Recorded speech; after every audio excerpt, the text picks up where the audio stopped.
કાલોલ નગરપાલિકા વિસ્તારમાં દીવાનવાડી સંપની સફાઈ દરમિયાન પશુઓના હાડકાં મળી આવતા સ્થાનિક રહીશોમાં ભારે આક્રોશ છે। વોર્ડ નંબર 2, 3, 5 અને 6 સાથે જ 7ના આશરે 20,000થી વધુ લોકો આ સંપમાંથી પીવાનું પાણી ભરતા હોય છે, ત્યારે ખુલ્લા સંપમાં પશુઓના હાડકાં મળી આવતા લોકોના આરોગ્ય સામે ગંભીર જોખમ ઊભું થયું છે।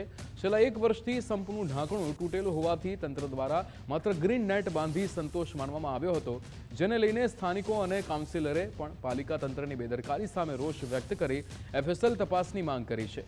ઘટનાની જાણ થતાં આરોગ્ય વિભાગની ટીમે સ્થળ પર પહોંચી પાણીના સેમ્પલ લઈને લેબોરેટરીમાં મોકલ્યા છે। પ્રાથમિક તપાસમાં પાણીમાં ક્લોરીનની માત્રા પણ નહીવત હોવાનું સામે આવ્યું છે।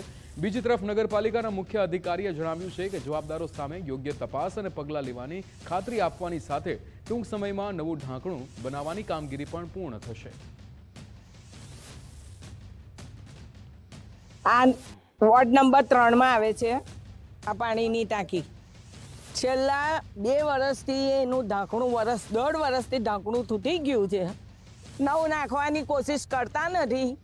આ એની જગ્યાએ અહીં જારી બાંધી દીધી છે। હવે ઉપરથી પાણી પડે એ અંદર જાય, ઉપર છે તે ઢોરો ને એવું આવે કે પક્ષીઓ આવે એ બેઠેલા હોય એ પેશાબ કરે પેશાબ કરે આ જારીમાંથી જવાનું। વરસાદનું પાણી આવે એની જોડે કચરો જતો જ રહેવાનો છે, બરાબર। અને કાલે આ સાફ કરી વોર્ડ નંબર 2, 3, 6 અને 7 જે સંપનું પાણી અડધા કાલોલ નગરમાં જાય છે એ આ દીવાનની વાડીનો વિસ્તાર છે।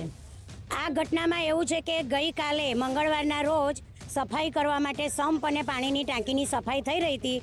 ચાલુ સફાઈમાં મૃત જાનવરોના હડપિંજર અને હાડકાં મળ્યા છે। આ લગભગ 2 વર્ષથી આ રીતની ઘટના ચાલે છે।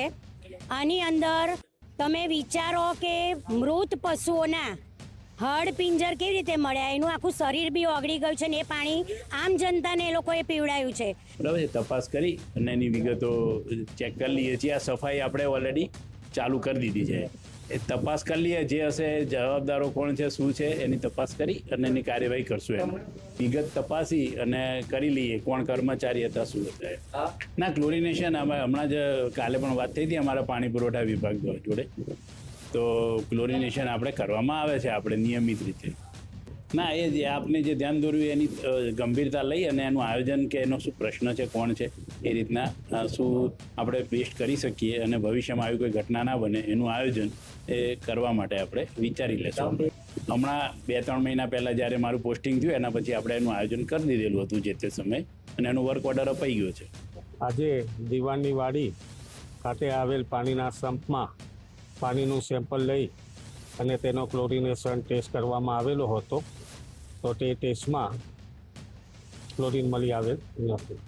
હવે ચીફ ઓફિસરને મળી અને એમને પત્ર દ્વારા જાણ કરવામાં આવશે। આની પીવાલાયક ના ખબર પડે, ક્લોરિનની માત્રા ઓછી છે કે ક્લોરિન નથી એ ખબર પડે। પીવાલાયક નથી એ માટે અમે પાણીનું સેમ્પલ લીધું છે અને ગોધરા બેક્ટેરિયોલોજીકલ અને ટેસ્ટ માટે મોકલવામાં આવશે। એનું રિઝલ્ટ આવે તે ખબર પડે। વોર્ડ નંબર 3માં જે સંપ આવેલો છે એ સંપનું પાણી વોર્ડ નંબર 2, 3, 7, 5 અને 6માં જાય છે। વોર્ડ નંબર 2, 3, 5, 7માં બને એટલા બધા જ બ્રાહ્મણ વાણિયા પટેલ ઉજળિયાત વસ્તી જે રહે છે કે જે આપણે એવું મતલબ આને એવું કહેવાય કે આપણને વટલાઈ દીધા છે એવું કહીએ તો પણ ચાલે। એવી ઘટના અત્યારે બની છે કે જે અમે લોકો લગભગ ખબર નથી અમને કેટલા ટાઈમથી અમે એવું પાણી પી રહ્યા છીએ। આ જ્યારે સંપ સફાઈ કરવામાં આવી ત્યારે લગભગ એમાંથી પશુઓના હાડકાં મળ્યા છે, તો જે બહુ જ ખરાબ વસ્તુ કહેવાય અને લોકોના આરોગ્ય સાથે પણ ચેડા થઈ રહ્યા છે એવું પણ કહી શકીએ છીએ આપણે।